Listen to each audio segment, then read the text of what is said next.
I can't gorge on the first place, although I really would like to. Super good. I think this one's my favorite. And look how they package it. Adorable. Love this place. Is there a better combination in the world than chocolate hazelnut? I thought this was just adorable. Look, it's like a little ice cream cone. Welcome to Destination Eat Drink, the travel channel for foodies. I'm Brent Peterson. I'm an American living in Portugal, but as you can see from my heavy coat, I'm not in Portugal today. We are in Ghent, Belgium. And if you know anything about Belgium, you know that they're famous for chocolate. So we're going to do a video about chocolate. But first, let me tell you that if you're into food and travel, I have a bunch of foodie travel ebooks. They're available at buymeacoffee.com/destinationeatdrink/extras. I've got cities all over Portugal and Spain, all the best things to eat and drink and coolest things to do. And there's even one that has all of Portugal in it, 17 different Portuguese cities. Lisbon and Porto, of course, but many others. Okay, chocolate. If you know Belgium, you know they're famous for chocolate. I love Belgian chocolate, and this place, Temmerman's, has been around for over 100 years. The lady inside was just lovely and answered a lot of questions that we had about these. And so we got just a few little things to try here in Ghent. This is called, I think, Orangette, and it's just a little orange candy covered in dark chocolate.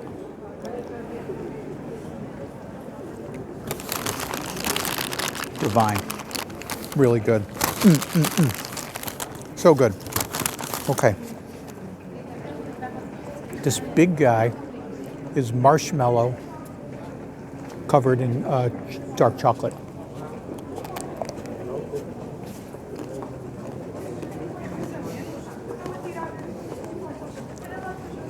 That is so good. And the thing about this is they don't use gelatin to make their marshmallows. So if you're vegan, you can enjoy this because they don't use gelatin, which is an animal product. Super good. I only got one, so I'm going to save a little for Karen. And then this little guy, I don't remember what was in this.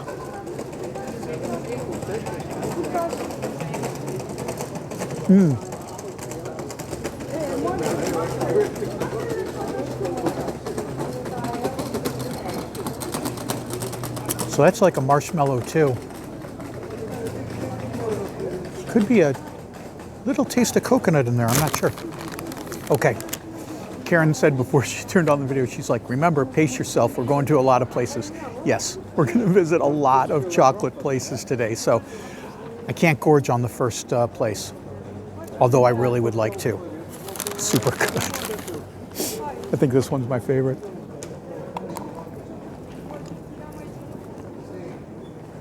So good. This is Hilde de Valder Chocolatier, or HD Ghent for short. Incredible chocolatier. The store is amazing on the inside. They make all the little chocolates. They're little tiny chocolates that they make in the back. And then they also have bars that they import from around the world. Most of them, in fact, I think all of them, single origin chocolate from places like Ecuador and, you know, places around the world. So really, really cool chocolatier. I mean, this is high-end chocolates. And when you buy a box, they give you the story of all of the different chocolates. So that's cool. All right, so what did we get? Well, I bought this little box. This is the smallest one that you can buy. And you can also buy, like in bulk, you know, buy a bunch of these. But I think it's really nice in this little box. And this box was €10.80, and you get like 8 different pieces. So I'm not going to eat all of them, but I am going to try a couple of them. This is one that I had my eye on. This chocolate with Scotch whiskey.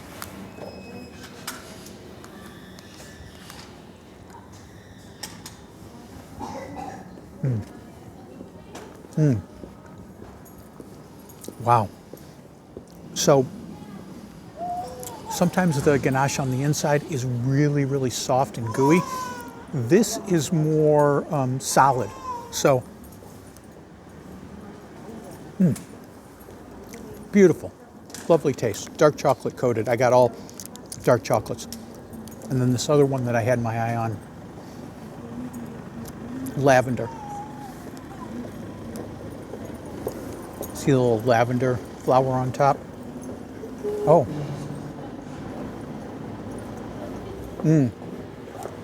Wow, you can really taste the lavender. And it's got a white chocolate filling on the inside. That is just gorgeous. I mean, they look gorgeous, obviously, but they really come through with the taste too. I mean, this place, wow. It's going to be tough to beat HD Ghent. I mean, this is really outstanding, top of the line chocolates. And look how they package it. Adorable. Love this place. Behind me is the Church of St. Nicholas. This church was built in the 13th century in the Gothic style, fell into disrepair over the centuries, and then they finally did a renovation in the early 19th century to prevent this thing from falling down. They did a nice job fixing it up. Back in the day, the guilds in Ghent were very powerful. All the different professions had their own guild. Today, of course, the Chocolate Guild is still around in Ghent. But each guild had its own chapel inside that church. They're not there anymore. Church is interesting to visit on the inside too. There's some cool artwork in there, and you can go in and visit for free as long as they're not having a mass at the time.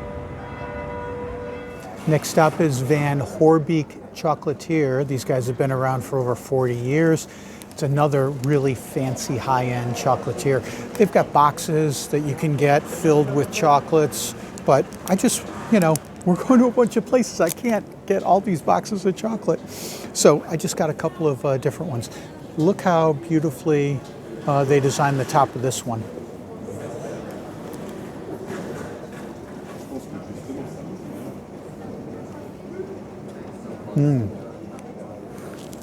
Lemongrass. Lemongrass and chocolate is surprisingly a delicious combination. Let's try one more.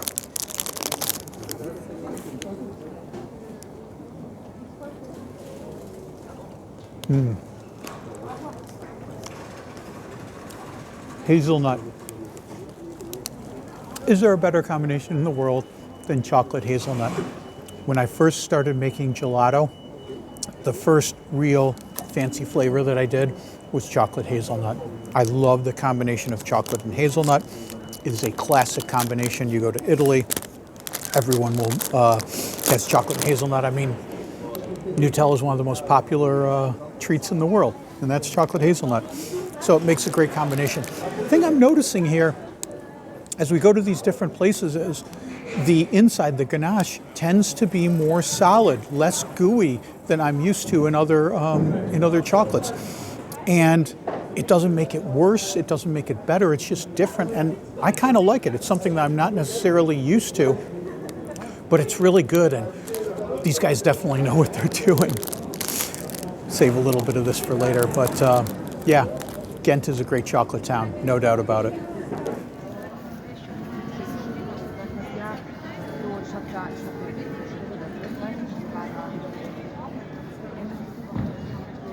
This is St. Peter's Station, the main transport terminal for buses and trains in Ghent. And look at all of these bikes behind me. Everyone talks about how the Netherlands, they love biking, but here in Belgium, they love biking too, pretty much for the same reason.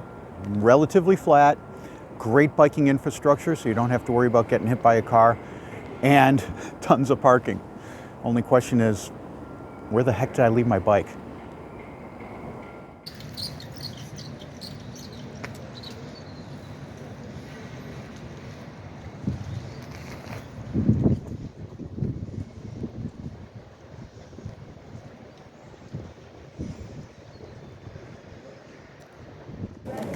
This place is called Neuhaus Chocolateer, and if that name sounds familiar, they've got shops all over the country, all over the world now. Neuhaus is a very famous chocolate brand, but it started in Belgium here in 1857. So they've been doing it for a long time, and the reason I wanted to come here is that they are the inventor of the Belgian praline. Now, if if you're American and you hear the term praline, you might be thinking, you know, nuts and caramel and that stuff. But that's not what praline means here in Belgium. Praline means these little filled chocolates. So all the little filled chocolates you see with ganache, that's praline, and that was invented at Neuhaus. They started it. So I just got a couple little ones, and we'll give them a try.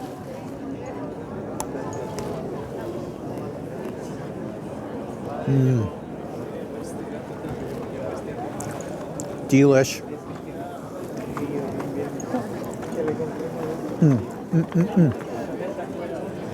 Raspberry.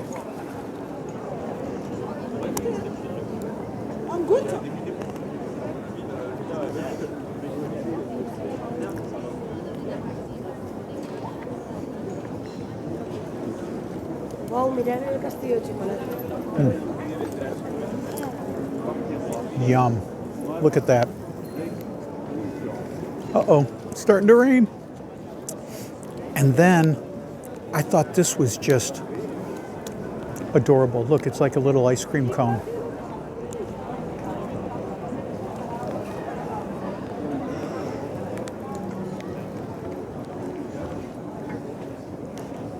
Chocolate hazelnut. You know how much I love the chocolate hazelnut. Delish. So that's it for our little chocolate tour in Ghent. I'm such a huge fan of Belgian chocolate. I've loved it for years and years. Back 25 years ago, Karen and I used to make chocolate truffles every Christmas. We would make hundreds and hundreds. We had a spare fridge in the basement that was filled with racks and racks of truffles that we were making for Christmas, and I'd ship them out to family and friends. And it was a huge, huge thing. I would start doing it the day after Thanksgiving, and it would take me a couple of weeks to finish it all. Don't do that anymore, but we would buy this huge block of Belgian chocolate in order to make the truffles. And it was like, I don't know, 10, 11 pounds of chocolate. We'd go through all of it to make these truffles. So been a fan of Belgian chocolate for a long, long time, and glad we finally made it to Belgium in order to try some. If you enjoyed this video, give us a thumbs up, subscribe to the channel. Hope you enjoyed this stuff. If you want to learn more about me, you can do that at destinationeatdrink.com. I also have a podcast that you can listen to, and my foodie travel guides are available at buymeacoffee.com/destinationeatdrink. My name's Brent Peterson. Hope you enjoy your chocolate. I'm loving mine. See you down the road. Ja, there you go.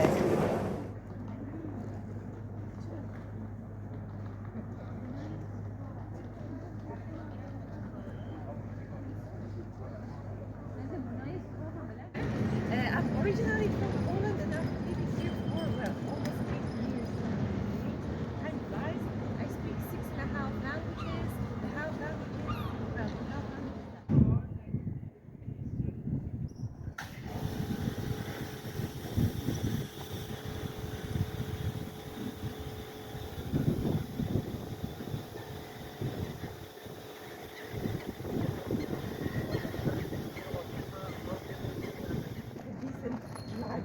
Okay. Guys, if you have some time after the tour, even if you have time just for one attraction in Ghent, I would definitely go see the panoramic view from the Belfry Tower. So the second tower